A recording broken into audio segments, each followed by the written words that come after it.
Welcome to Salesology, conversations with sales leaders, the art of faster, easier, more profitable sales. When you're ready to transform your sales for today's transforming market, we've got you covered with your host, the queen of cold calling and founder of Salesology, award-winning author, speaker, sales trainer, and coach, Wendy Weiss. Hi, welcome to Salesology, conversations with sales leaders, the art of faster, easier, more profitable sales. And I'm your host, Wendy Weiss. I am the founder of Salesology, creator of the Salesology prospecting method, and I'm also known as the queen of cold calling. Today, my very special guest is Tina Pappas. And she is the president of NAI Puget Sound Properties. She is a seasoned professional with a very impressive leadership track record across prominent companies in the Pacific Northwest. She was the president of Tarragon Property Services, where she successfully led both commercial and residential teams. Prior to that, Tina managed the commercial real estate portfolio for Bill and Melinda Gates Investments. She also co-founded and served as president of Egis Real Estate Services, which emerged from Fisher Properties. And Tina's contributions to the industry have earned her numerous accolades. In 2020, she served as NAIOP's board president, a role that recognized her dedication to commercial real estate leadership. Earlier in her career, she was named as one of Seattle's 40 under 40 business leaders in 2008, highlighting her as an outstanding young professional in the industry. And just recently, the Puget Sound Business Journal named her a top 100 influencer in their regional 2024 power list. So welcome, Tina. Thank you. Good morning. Good morning. Good afternoon. Good afternoon in New York. Yeah. So I am so happy that you are here. And let's begin at the beginning. How did you come to be the president of NAI Puget Sound Properties? What was your journey? Yeah, no, the journey is a great story because I started out my career at Colliers International. So, coming out of college, I was, like most college students thought, okay, what am I going to do? And I thought, well, I'm good with people. I love sales. Let's go big. I love communities, buildings. Let me try commercial real estate. And I really didn't have a lot to go on except to know that, okay, I care about people that care about me and mentorship, and let me interview with several commercial real estate companies in the area. So I thought, well, let me get a variety, boutique, institutional, mid-level. So I interviewed, and one of the head of Colliers International sat down with me, and he had a bunch of resumes in front of him. And he said, there's 56 resumes here in front of me, and then 2 are female. Out of all 56, I only have 2. And I thought, what a challenge, and, how unfortunate, but that doesn't scare me. And what I really wanted to do was, because I didn't know the business, I didn't want to jump right in and be somebody's runner, because I didn't know what sector I wanted to be in. I didn't know, would I like that person? So I asked if there was a research position open. I wanted to understand the business. I wanted to know who was in the office that was smart, that would have my back. So there was an opportunity, and I was so lucky that it opened up. So I started out my career at Colliers as a research person, and it was fantastic because back in the day, when you got that information, you had to make phone calls. And so I started, my cold calling at that time. And, it's hard as you know. So I got to learn the neighborhoods, the buildings, the ownerships, and then I got to also know who in the, what area of real estate I wanted to be in, and then who I could run for. So the next year, I decided I loved retail. And so I was a retail runner for a year with a great team, and did that for 6 years. And during that time, I loved representing the ownership side. I loved thinking about the buildings as a whole, like what is a great mix of things, what makes even the community, how is the building going to be good for the community? So I was offered a job with a prominent family at the time called Fisher, the Fisher family. And they were developers, and they developed office, industrial, mixed use. And they also were so ahead of the time with technology that we developed a building called Fisher Plaza, which if you visit Seattle, under the Space Needle, you'll see a building with all these satellites. We built a mission critical facility. And Fisher also had a broadcast station. They owned that too. So the ABC affiliate. So I was able to represent them as a leasing and marketing person because I had those skill sets from brokerage. I always recommend that you never lose as a broker because you're the person, you're the go-getter, you're learning these skill sets to move things forward. I mean, who doesn't want that type of person in their company? So it was fantastic on the ownership side because not only was I doing deals, but I was part of this amazing development team, amazing property management team, engineering. We had little vacancy in our buildings because when tenants came to the buildings, they knew that they were going to be managed so very well. But Fisher then made the decision to just to sell off their real estate division after 5 years or 3 years, and we were bummed because we all just loved the organization and how we did things, but they wanted to focus more on their broadcast efforts. So the team that I was with, the leaders of the different departments were passionate about what they did. They were awesome leaders. They cared about their teams. And I always had the dream of owning my own business. And so did they. And so we decided, why don't we start our own company? And we can work with Fisher in that slide out in that purchase. So we did, and it was 7 of us that formed a company named Egis. And so we were a property services firm. Again, I was the broker. I represented one of the prominent developers in town that built office buildings. So I was their office broker. I also was given then the title to lead the company because of my marketing skills, and then at the time I had my second child. So things are loaded up, but, I had, again, an amazing team, and we all worked together so well. And, these were hard years. It was 2004 to 2009 or 10, when we were facing a different world. So we had companies come to us and ask if we were interested in selling. We said, no, no, no. In the 5th year, what our company became, our Egis was the name of the company, was more of an engineering firm. And so that's what we were known for, and we were really good at. We had my partner who led the engineering efforts he was one of the best teachers I think I've ever seen in my career, where he started out as an engineer and he knew that anyone could grow. And so we made sure that anybody who started out as a day porter could be a chief engineer one day. And we supported them along the way with all the skills and all the classes so that they knew everything there is to know about a building. So when anybody called their engineers, they never had to call again. We got the job done. So anyway, I was sitting thinking, oh my goodness, I'm president of an engineering firm. This wasn't the direction I thought I was going. So when we did get an offer, that was a very good offer. We decided, okay, let's sell.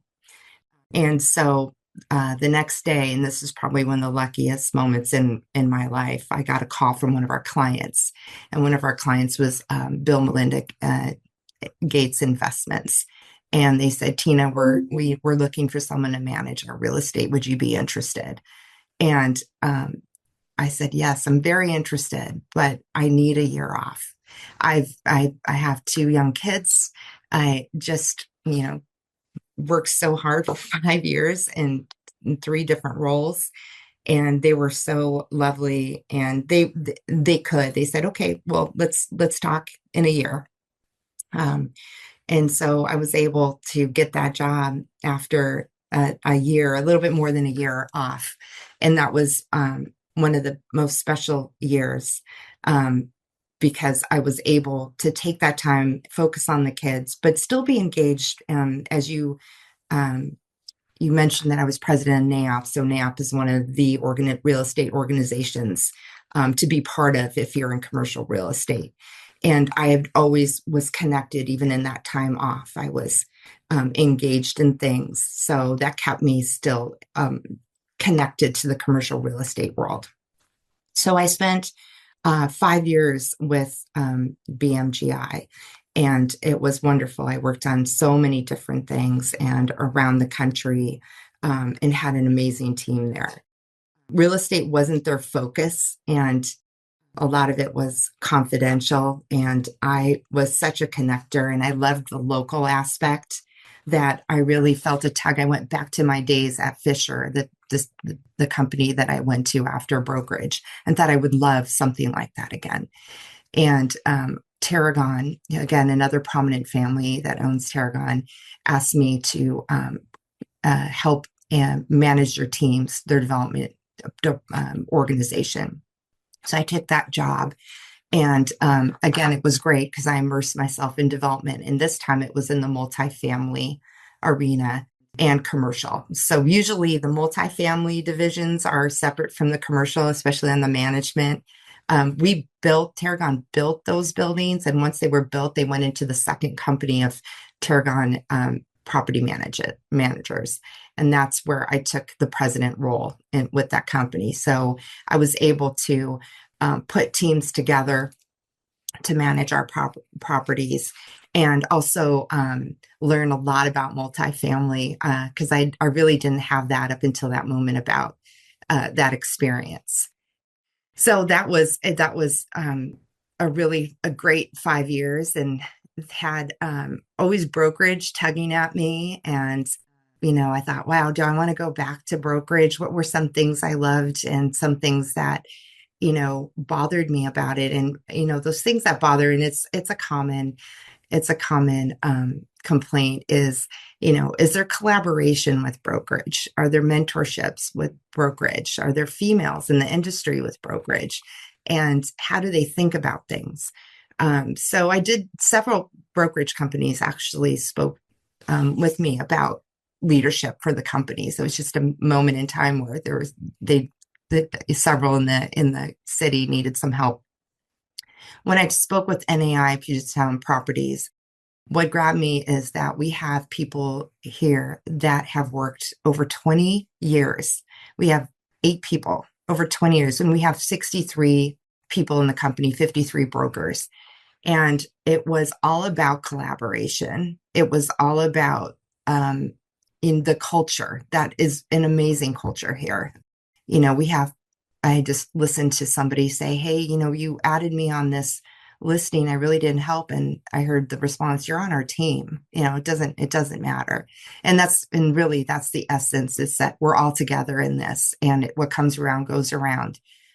A lot of the industry is older. We have 50, 60-year-olds that are still loving the business, but they also love to travel, and they want to start retirement soon.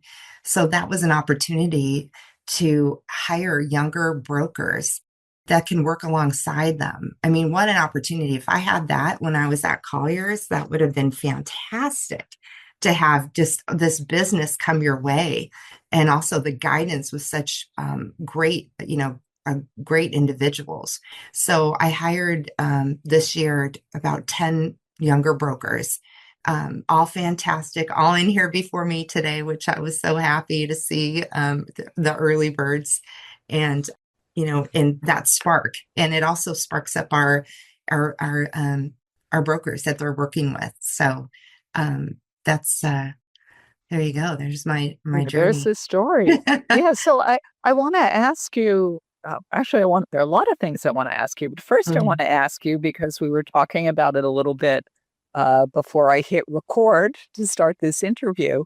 I have been working with people in the commercial real estate industry for about 25 years. And when I started working with people in commercial real estate, there were no women anywhere except in support roles. Mhm. And that has changed. It hasn't changed enough yet, but there are more and more women in leadership, and in brokerage, and that's also really why I wanted to be able to interview you today. Yay! Mhm. It's kind of a two-part question. I'm just curious, what made you decide to go into real estate? Were you aware that there weren't a lot of women, or you just didn't care, or So that's the first part of the question. And also, what would you say to young women today that are maybe thinking about going into real estate, or they've just started their careers? So, Yeah, no, that's a great question. I think I love the challenge. I noticed that there weren't, but I've always been a tomboy. I was the kid that in junior high was on a baseball team, and I was the only girl on the baseball team pitching to boys. I grew up with I was the only girl in the family, so I never really thought that that was a hurdle for me. I don't go into a room if there's men and think, oh, I just get in there and I think, who is a respectable, intelligent, has the charisma, that you want to have those people around you, no matter who they are. And so it was always about, and again, when I came in, when I took the job at Colliers, there was they were connected with fraternities. They were connected because they went to the University of Washington. Well, I didn't do that, right? And they're male, but I thought, well, let's get to know these guys and let them get to know me, and that I'm real, and that I'm passionate, that I love real estate, and that I'm smart, and that I'm working hard, and I really want it. So when they saw that, they never thought twice, about that. I mean, you do have to fight, and you are. I mean, I have great, stories back in the day, but you just fight through that. And if you have somebody who has your back and who will fight for you, that's what you want. So, and then in your second question, that's it. Do you want that? Are you interested in real estate? Do you have that drive? Are you going to call me? Are you going to email that lead person more than once and say, this is why I want to be in the business, and ask me questions? When I see that there, I mean, that's what I want with the sparks, and I really, I look for females. When I do job career fairs, I actually go to the University of Washington or to Gonzaga or to any of the universities just to sit down and see who's coming to the table. And if they're walking by, I'll even encourage them to come to the table, and talk about themselves and why they're in the real estate program. What do they want to do? And share my journey so that they don't feel isolated. yeah, you want to be able to see yourself in somebody else and see the possibilities to move forward. So you mentioned that a lot of the people in the industry are older. They're in their 50s, their 60s, or thinking about retiring. You're bringing in some new blood. Um, what do you look for then? As you mentioned, you brought in 10 newbies. I assume they know nothing about, at least when they walked in the door, they knew nothing about real estate. What what do you look for when you're hiring, and Yeah, to make sure that there's somebody that's going to work out? yeah, no, that's a great question. So there's a couple ways that we've gone about it. Where I mentioned the career fair. So are they in the industry? Are they interested? Is that their major? Okay. So are they asking questions? Are they well prepared? Are they following up with me? Those are just really elementary, for me, basic things to look for. A few of the runners that we have interns with us, and so they're coming back, so we've watched them and how they performed. We do a lot of encouragement of interns. And what I also did, I started a new program a couple years ago, and again, when you think about commercial real estate, you don't think about when you're new in college, about what does that mean? What does it mean to work in commercial real estate? They don't know if they want to be, what sector they want to be in, or do they want to do brokerage? Do they want to do property management? Do they want to do asset management? So what I started was a week-long program here that it's an opportunity for 4 students that are a freshman or a sophomore in college to apply, and they get a week with our brokers. So the first day they go on a drive with the retail broker. They spend the day with the retail broker, and the second an office broker, the third the industrial broker. Then we have a property management day. Then we have our marketing people, our support staff that does that provides all the support for the brokers. And then we have asset management. So they understand what the industry is about to help them, in their next step, if it is their next step. And then they'll reach out and say, Tina, I would love to have to be an intern next year, in their junior and senior year. So we watch for what's their passion, what's their engagement. I mean, my great story, this individual runner that just came, he saw me at one of the career fairs, and he reached out to me. And I sometimes ignore the email just to see, are they gonna reach out to me again? And he did. And he said, I would like to meet you in person. And I said, fantastic. So he met me in person, dressed nice. And I said, I don't have an opportunity at this time. He said, I will work for free. I will do what it takes to be a part of your organization. I said, great.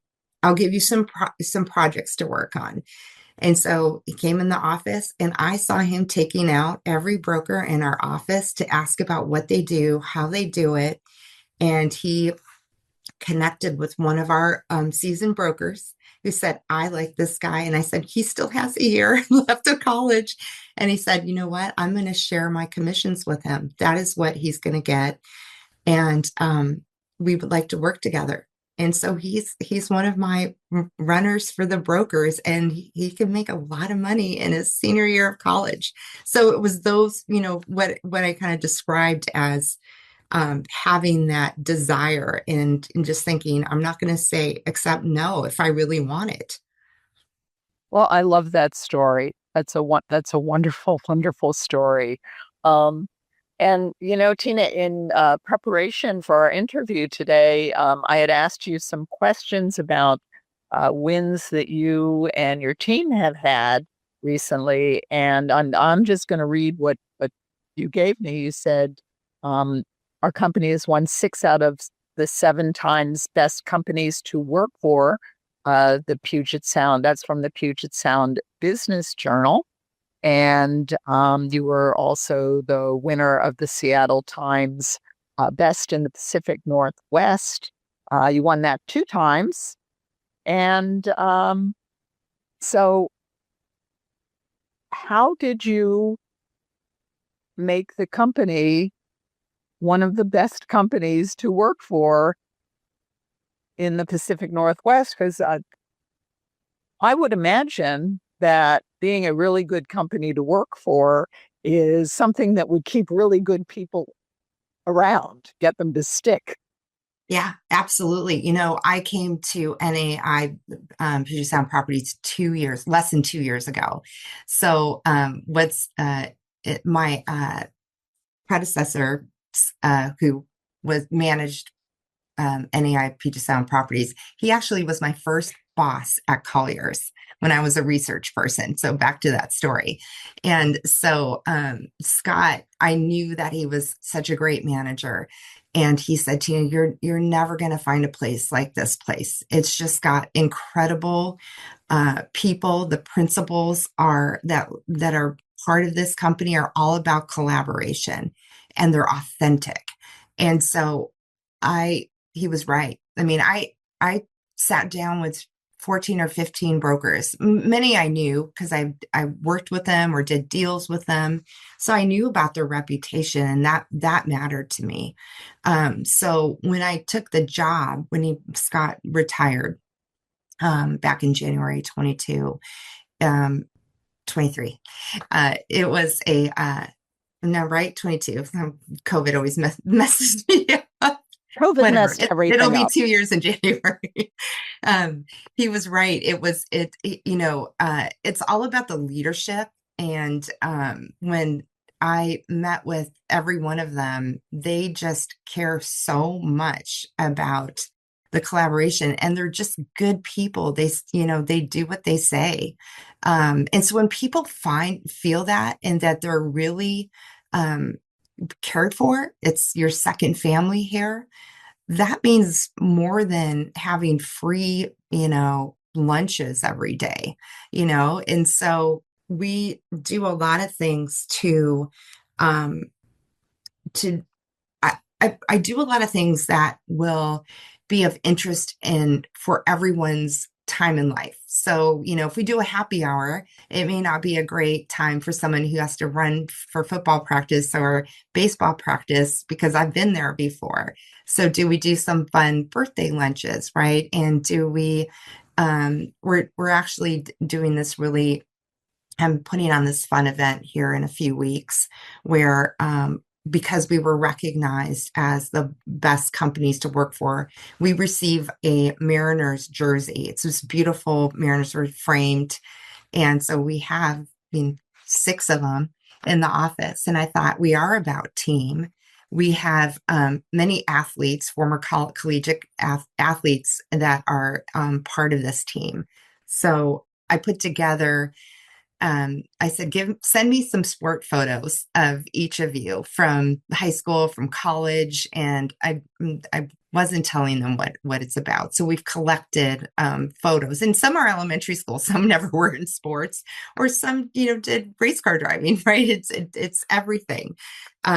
So we're going to unveil in our conference room the photos of everybody, and the Mariners, in the Mariners jersey and the pennant. And it's all about the theme about team, is that we want you as an individual to be happy, to grow. I want you empowered and you're part of the team, that everybody feels that way. And they're very proud to be part of this company.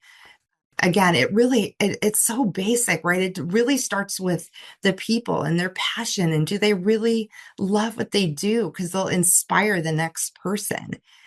So that's it's not really it's not that complicated, but it's also just making sure that you care about the people. I mean, and this is another story, we have anniversaries, people that have been at the company for 20 years, over 25 years. And you get a plaque. Now, what do you do with the plaque, after if you're retired? So I thought about the connections that they have with everybody in the company. So I said, okay, let's do this. When someone's reached 25 years at the company, everyone's going to write a reason why they adore this person or like this person. And so we put together 25 reasons of why we like so-and-so, and we framed it, and then we present it. And it has been, I have to say, it brought tears to everybody that received that frame, because it's about the relationships and about how much we care about each other. So that is a wonderful story. And it almost brought tears to my eyes, and I didn't even get one of it. I know. I mean, the one person was sobbing and said, "This is the best thing I've ever had." And it was a moment. It's great. Okay, well, now I understand how you're winning best companies to work for. one of the other questions that I asked you, Tina, in preparation for this interview, I asked you, what drives you crazy about managing your sales team? And you said, well, not all brokers perform at the same level, and it can be frustrating when some are excelling and some are struggling. And so, how do you work with that? I mean, it's different. You said experience and motivation, but how do you keep the ones that are really motivated and keep moving forward? Like, how do you keep them doing that? And then how do you help the ones that are struggling? Yeah. And sometimes the market just does that, right? And they just can't make deals because things are on hold. Um, and so they can go into a slump. Being a broker is one of the hardest jobs to have, but it's one of the best to have. And I mean, what's better than being your own boss and making as much money as you can? But there's hurdles that you have, and sometimes you feel like you're the only, lone ranger. And so I track how people are doing every month. I see the deals coming in. I see their how they hold their head up, how they're working. Are they in the office? So I'll bring them in to have a coffee. How's it going? How are you doing? Just having the moment to hearing about how they're doing. They just want to be heard. Sometimes you just kind of need to talk things out, and I'm the person to talk things out with. And so, and also bringing in some classes I call them the baby ballers. So these are my brokers that have been in the business 5 years or less, really first year. But the speaker, who's my husband, who led brokerage teams for 30 years, come in, and he teaches a class. He's one of the best teachers. And so I also offer it to everyone in the office to help them think about the fundamentals, and also to be leaders in that class. So when there's examples, they can share those things. And then it reminds them of what they did in the past and where they are today, to give them back that confidence, right? Of, oh, that's right. This was hard at one time, and I've gone through that, and, or I can refine my skills, or I should think about saying that to one of my clients. So it's really about just making sure that you have your hand on them, and that I'm going to do everything I can to make them a better broker. Mhm. So I'm also hearing that you are investing in your people. Oh, yes. It is so important to do that. And so when I was at Collier's and had that class for, we called it the puppy class. I still remember I still remember those days. And Wendy, as you know, it would be like we'd be role playing, cold calling, and it's just the worst when you have people just staring at you, and you're trying to be cool with how you're going to respond, but you don't know the business as well, so you're scared. But those are the learning moments. So yes, so we're every week we have a class, and then I also have time with them to talk about things. We have an open cube area, so I can hear the cold calls being made from the younger teams, and I'll pull them in and say good job, or I'll pull them and say, okay, this is how I would do this, and this is how you can be unique about it. So there's that goes into it. And we pay money. We actually pay for runners, get a small salary for a year, and then they'll, if their mentor decides to give them some deal, which typically does commission cuts, they'll get that too. Okay. Yeah, it's interesting to me because I have spoken with many leaders at companies that do not want to invest in new people until I'm making finger quotes here, see how they do. And that has always confused me. Yeah, you have to Because, believe in them right away. and people feel that if the company you're with, they don't believe in you, don't support you, it's really hard to have that kind of team feeling that you want to be there. Right.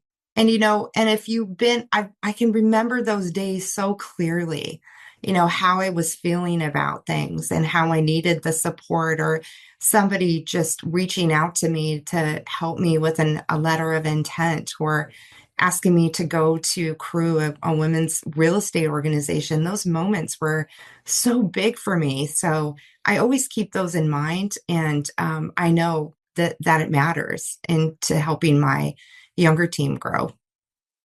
Okay. Well, this has been a wonderful, so interesting interview.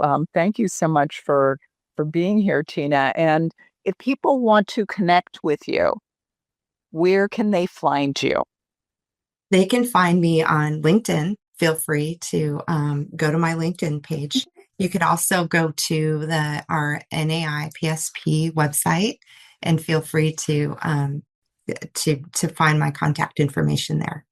Okay, wonderful. And so to connect with Tina, as soon as you finish listening to this podcast, we have put the NAI Puget Sound Properties website that will be in the show notes, and also Tina's LinkedIn profile link will be in the show notes. So as soon as you finish listening to this podcast, go to the show notes, click on one of the links, connect with Tina.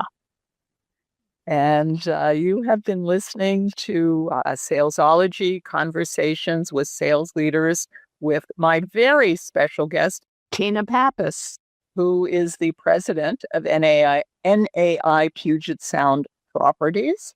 And before we finish up, Tina, would you put your hand over your heart and promise me that you will come back and we can keep talking another day, because this has been such a great interview.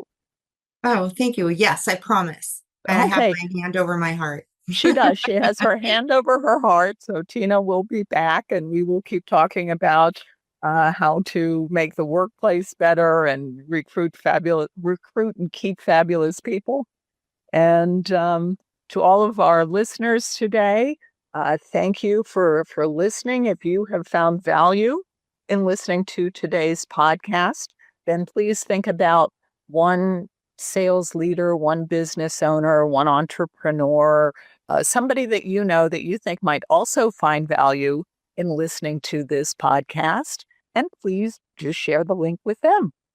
And until we meet again, visualize yourself surrounded by cash, really large bills. You've been listening to Salesology, Conversations with Sales Leaders, the art of faster, easier, more profitable sales. Be sure to follow so that you don't miss a single episode. And while you're at it, please leave a rating and review, and be sure to share it with your friends. Tune in every week for more exciting insights and wisdom on transforming sales. And until next time, visualize yourself surrounded by cash, very large bills.